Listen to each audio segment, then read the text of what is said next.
Hi, my name's Nicole, and today we have Sheena here. She's a radio presenter at Virgin Radio Dubai. So thank you for joining us. Thank you for having me a part of this. It's exciting. Yeah. Okay, so can you start by introducing yourself and giving us a little backstory?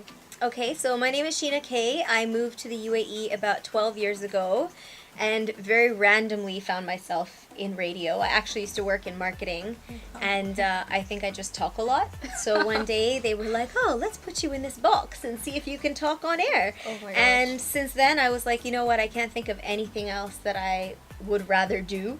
I feel like it was made for me. I mean, I get to be in this room and talk to people and listen to music and just hopefully bring a smile to people's faces. So I love it, and I can't think of anything else I'd rather do. That's so nice. So can you tell us a little bit about Red Fest DXP, because it was huge and I kept following you guys and your journey throughout, and it was amazing, and I just wish I was there. So Oh, you had FOMO.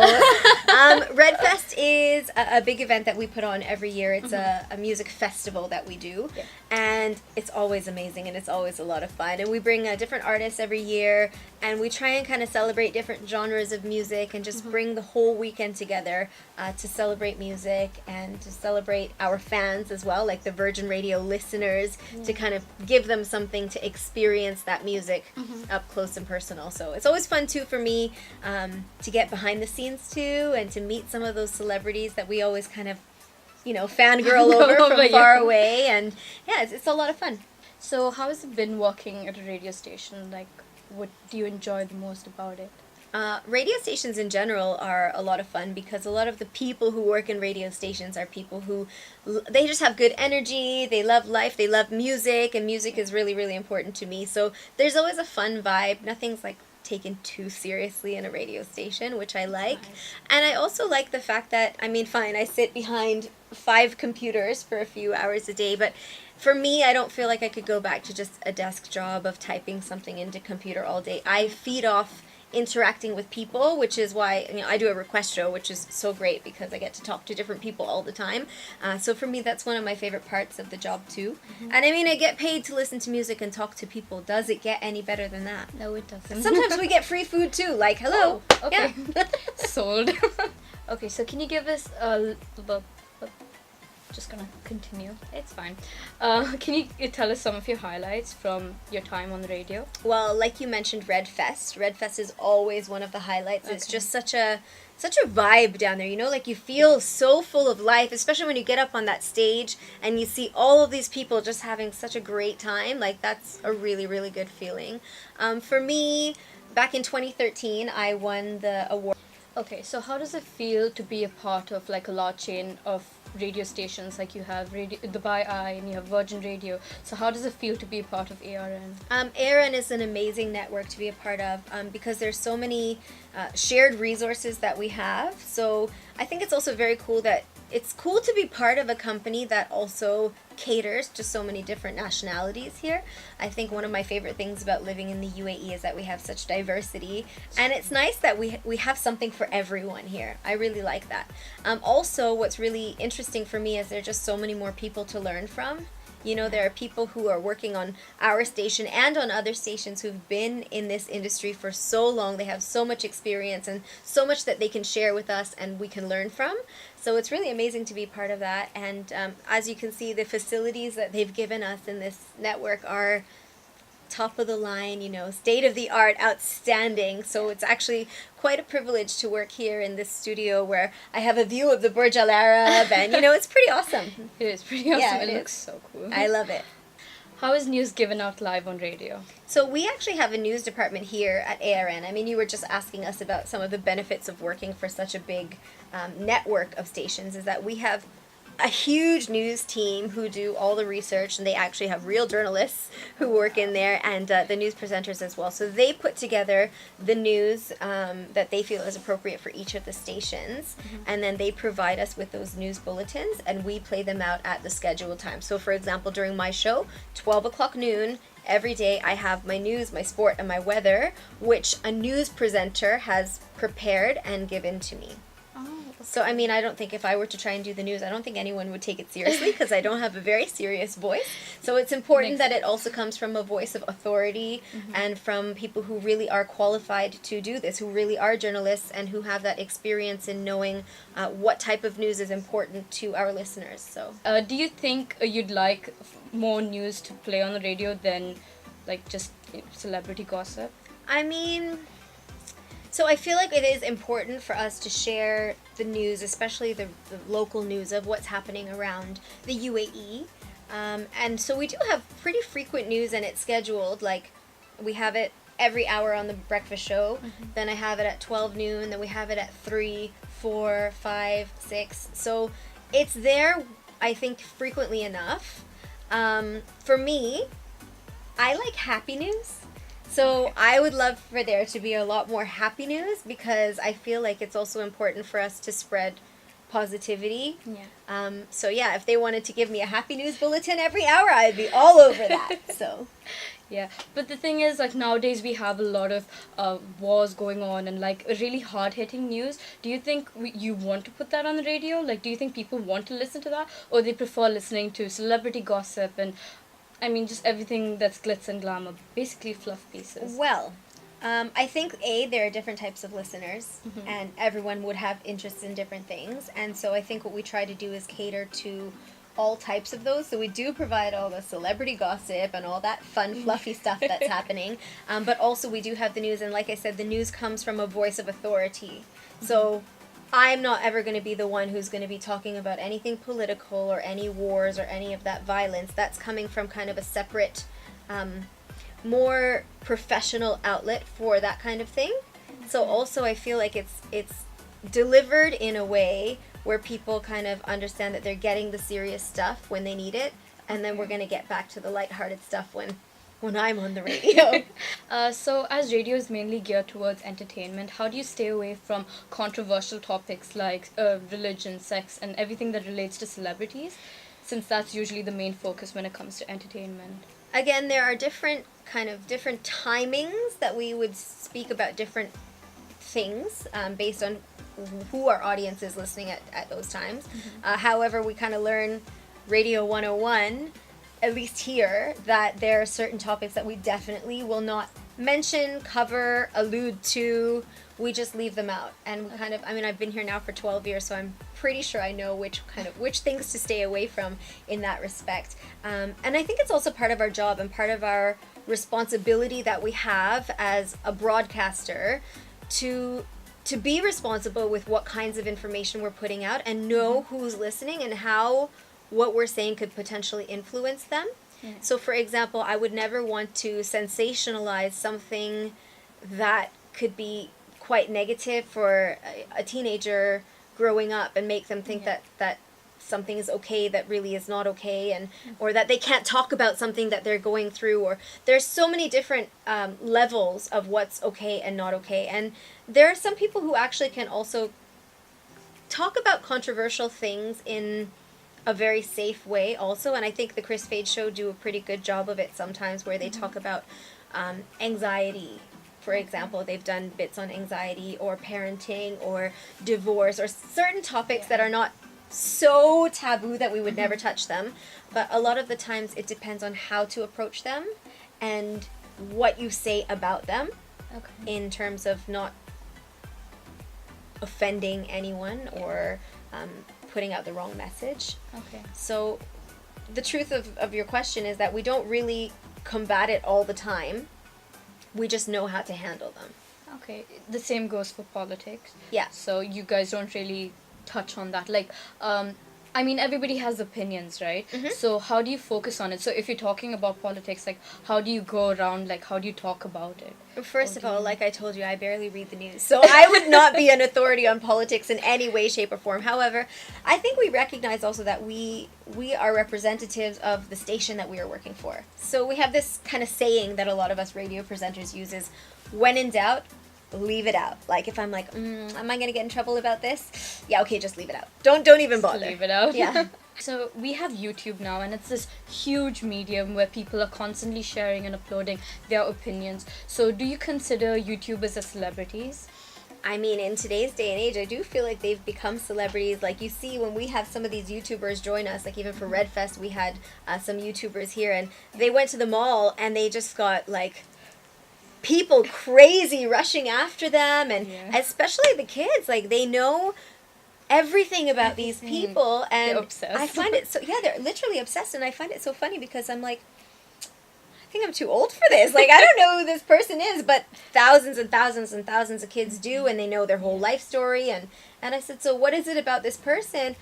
They're just really cool, and they talk about this, or they do this, or yeah, they're totally celebrities, and I totally missed the boat on that one. So I do think that today's day and age, like the whole, there's a whole shift when it comes to the celebrity world, or the the glitz and the glam, and what people are considering as their influencers, or who they're following and who they're admiring. And I think YouTube has given a huge platform to the younger generation, and hopefully have been providing them with people to look up to. Yeah. I mean, like I said, I'm not so familiar. I'm understanding that there are YouTube celebrities. I haven't spent enough time to truly understand what they're doing on YouTube that's making them that way. I can only hope that it's something that will better the future for these kids out there who are obsessed with them. So you think it's a good thing that we have YouTube? I think YouTube is a great platform, just like any platform, just like radio, just like, the movies, any kind of medium. It can be a great platform if it's used properly.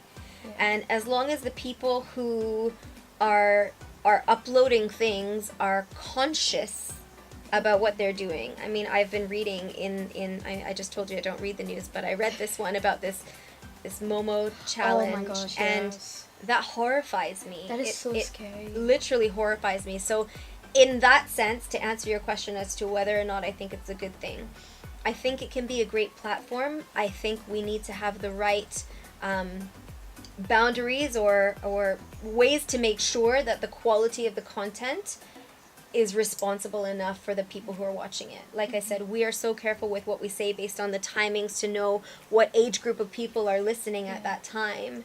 And I feel like someone needs to be responsible, like a board or something, to make sure that people who are too young to see things that may affect them will not see them. Yeah. Or that harmful things like this Momo challenge will not make it onto the web. The web is a scary thing.